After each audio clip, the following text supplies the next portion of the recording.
Hello friends, my name is Unique Upasana Chaudhary from class 5th from our international school. So friends, today I have a computer which I have made with paper. So let's see.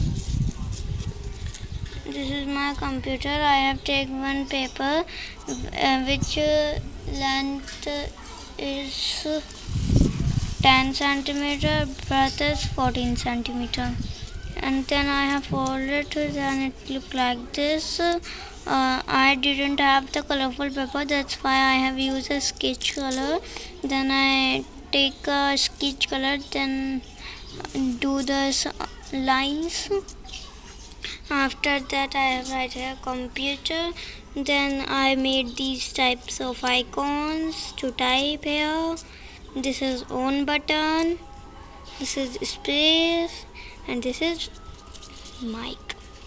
So friends, this is my computer. Thank you.